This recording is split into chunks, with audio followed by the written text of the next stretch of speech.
Speaking of C-minus movies, we've got Dylan's pick this week, that being the second in the series, Kingsman, The Golden Circle from 2017. Tell us about it. Take that back, Anyway, Kingsman, The Golden Circle is us following Eggsy after the events of the first Kingsman movie. Their entire organization gets nuked. They go to America, find the guy who got headshot in the first movie. Shenanigans ensue, and they stop everybody from killing themselves by dancing paralysis shit. And the president gets arrested. That's kind of funny. Tanner, what's your fun fact? Fun fact. So the original cut of this movie was 3 hours and 40 minutes long. Oh my god. The studio offered to let him make like a 2-part film, but he decided to cut it down to, this, what is it, like 2 hours and 20 minutes? Yeah. Instead of making those 2 minutes, and like, I feel like it's pretty apparent. There's a lot of scenes where, like, one I specifically noticed is when they're in the antidote lab and they go to Charlie when he's about to, unlock the door. You can see there's dents in the door, so you're like, oh, they probably filmed a scene where he fucking punched the door and then they cut that out. But, like, dude, cutting out over an hour of footage, like, yeah, that's insane. I feel like, isn't that at the point where you do director's cuts? Isn't that the point of that? I mean, yeah. Oh. Interesting. Dylan, where'd you put this one? Well, how was Tanner's fun fact? It was good. There we go. Woo! I think this is the only movie I liked this week. Yeah, I gave it an A+. Wow. I'm at a C-. Jackson, how about yourself?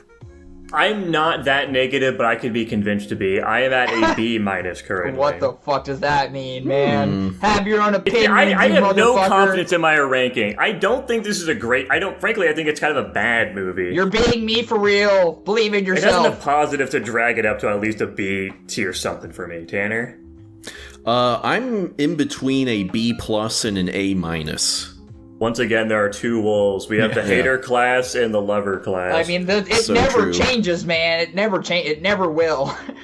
So I'll just kick us off with the things I think are like atrocious in this movie. Immediately, I really do not like the backtracking on reviving the dude that died in the first movie. I hated that move. I really hate that because it just completely invalidates the whole fucking point of him dying in his sacrifice in the first movie. It completely just throws away all the emotional impact that had, and it cheapens his death. It makes it just feels bad, and especially it just sets a terrible precedent moving forward as well, because we have this fucking miracle gel that can just revive him. Who cares? I think the twist of fucking what's his name, whip guy, Pedro Pascal. Pedro Pascal, yeah, the fucking rapist, that guy. I don't like him like being the twist villain. I think it's just kind of dumb. I don't really like the reveal of it either. It's kind of stupid. I think the biggest downside of this film for me, though, is the villain is just fucking retarded. I think she's terrible. I think the whole setup for her as an antagonist and just the plot of her idea, like, I don't think her idea is bad, but it's incredibly flawed, and it has so many questions associated with it. It's just like completely filled with plot holes, and it's just stupid, and it's distracting for me, and it really took me out of the film. But there's fun things. I think the performances are good. I think it's a fun movie. There's a lot of interesting, cool action shots. It's a fun movie to watch. Also, it's got a good soundtrack. It's an entertaining movie. It's just really fucking stupid. There's like, the lighting is so weird in it too. It feels fake. It feels like I'm watching like a Call of Duty video or something of like gameplay at some points. I don't know if you guys know what I mean. It's just like the way it's shot is just very strange to me. I know exactly what you mean, but for me, I kind of liked it because it reads comic book, which is I could see that, to me what this movie is clearly going for stylistically. Yeah, absolutely. It feels very exaggerated, and in some scenes I think it worked. In other scenes I think it took me out of it a bit. It took me out of it constantly. The effects in this movie just look bad. I'm just gonna say it, okay? They look fucking terrible. It's like immediately apparent in that initial like fucking car fight scene that they're having. Like when they're leaning outside the car and shit, it looks fucking awful. And that's just present throughout the entire film. Also, our fucking Merlin's death near the end of the film, that was just terrible. It's like, oh yeah, he's finally gonna go on a mission. It's like been his dream his whole life. Isn't that cool? No, he instantly dies. To a landmine! Yes. Like, come on! That's one of those things where it's like, I'm sure there was like a fucking, like 45 minutes maybe of the movie that got cut out that was like playing that out a bit more or something. Probably.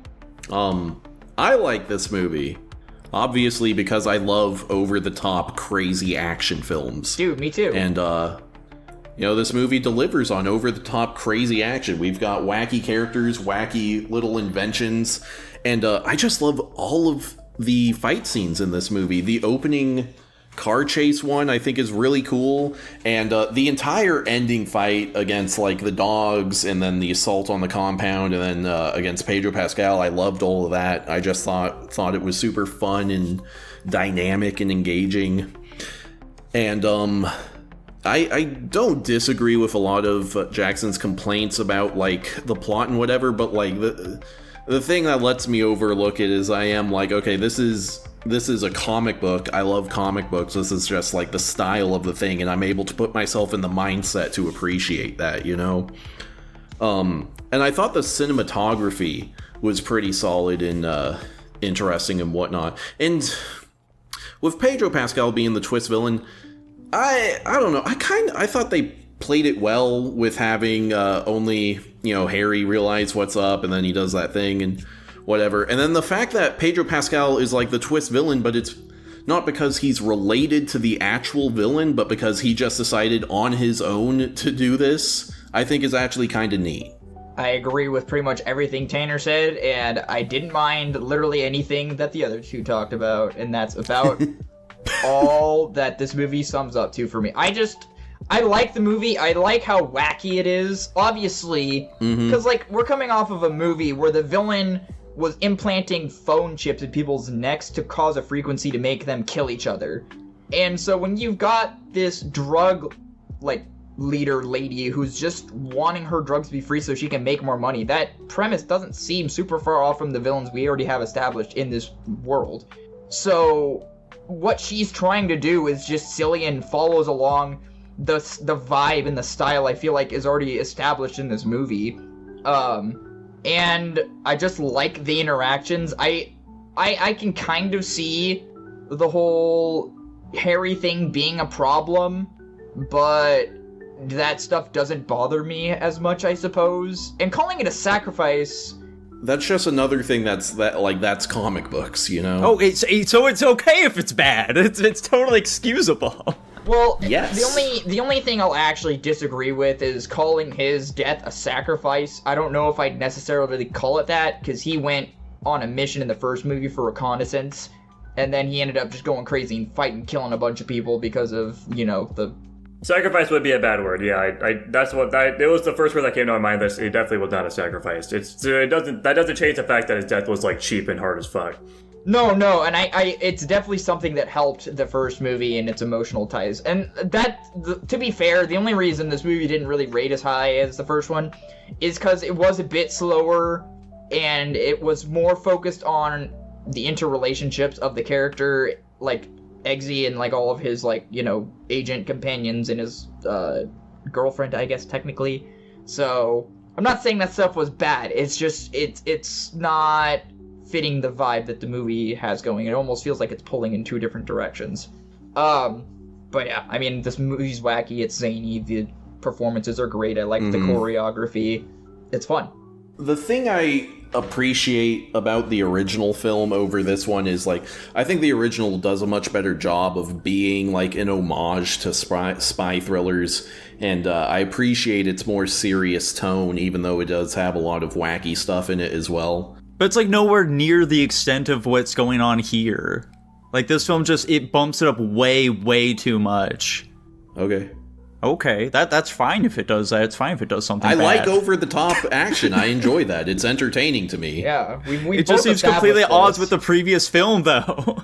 Yeah, I'm with Nico. I see what you mean, but it's turning something into something else, and I'm not crazy about the direction. Yeah, I mean, it's the direction that basically every big franchise like this goes. And I think it's unfortunate because I like the first film a lot, and this one does unfortunately kind of taint the franchise a bit for me just because it's so different than it to me.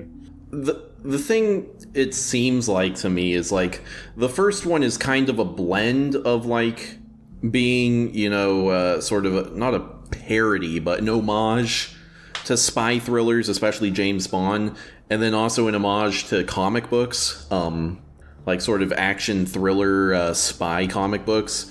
And for this movie, instead of having that blend, they decided to lean way more into the comic booky side. And as a comic book fan, I appreciate, well, not appreciate, but like, I like that. I'm sure if they, made an entirely different movie and they leaned more in the other direction or did that mix again, I might like that more, but I do still like what this movie did. By the way, the also putting like all the fucking people in cages and just throwing them into a big ass stadium, it looks fucking terrible. Also, it's just stupid. Why the fuck did you do that? What's the purpose? It's very funny. Do you guys think the president was in the right to just let them all die? No. Yes. No? Huh? Okay. I'm with Pedro Pascal. What the fuck? There are two It's wolves. tough, because, like, on one hand, it's like, the world would objectively be improved if every drug user just dropped dead suddenly. But I think morally you probably still have to, like, make an effort to not let that happen. Well, the problem here is, like, you could just literally go to the woman, whatever her name, the representative or whatever that was helping with the president.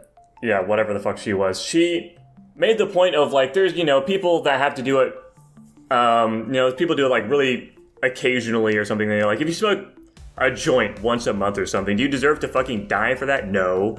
Plus, it just kills off so many people. Like, the foundation of society is built on fucking tons of these people that do this thing recreational. It's not just a bunch of, like, people smoking fucking meth. It's more like benign stuff, and it just kills so many people. There's no way it's ever justified.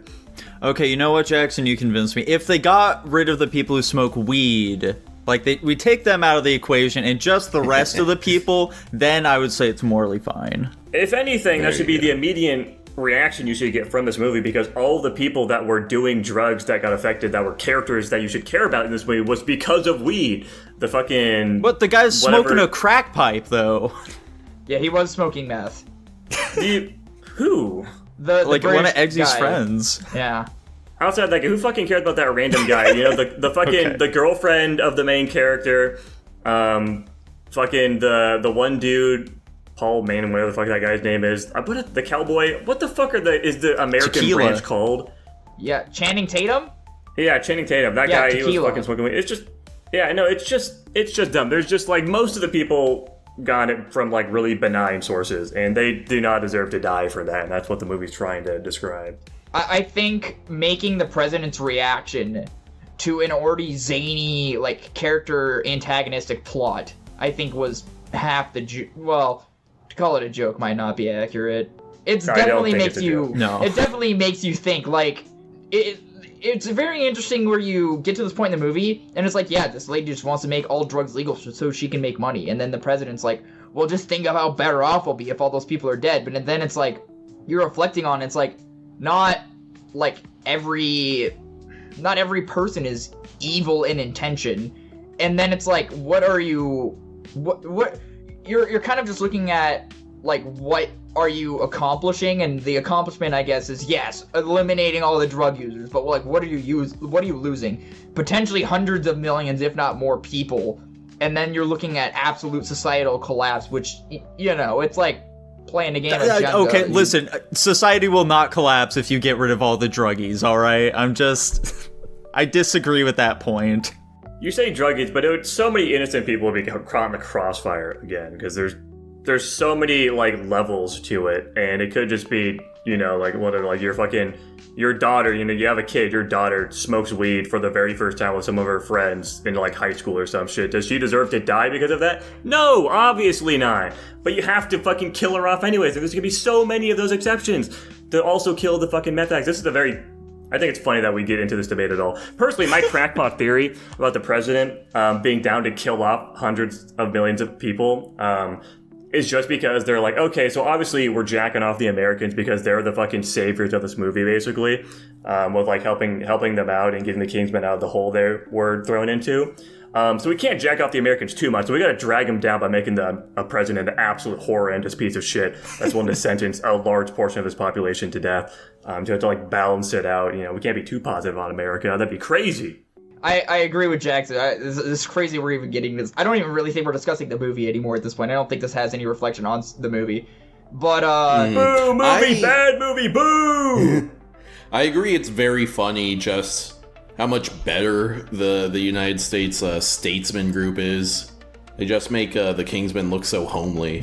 Yeah, the very first guy they encounter fucking 2v1s them Kicks with their ass, ease. yeah. Like, it's comical. Guys, what would your American Kingsman name be? What alcohol will you be named after? oh, Dude, man. I'll be vodka. I'd be Mike's Hard Lemonade. Tanner, you seem like a moonshine kind of guy. Sure, I can be moonshine. Jackson, I think it needs to be a hard alcohol, unfortunately. Dude, it is. It's hard lemonade. It's Yeah. not, You're thinking of the word spirit, I think, probably. potentially. Something with more than 5%, alcohol content. I'll be a strong 0. What? What? Tanner does not know game. Dylan does not know Yeah, game. these guys just don't get it. Uh-huh. I think I'm dropping my rank down to a C+. There we go. Whoa. Perhaps I was a bit harsh. I'll raise mine to a C. Why not? Whoa. I'll go with the lower of my two rankings and say a B+. Yeah, I'm not changing. Epic. And it lands at a flat B overall. How exciting. It's not. Nice.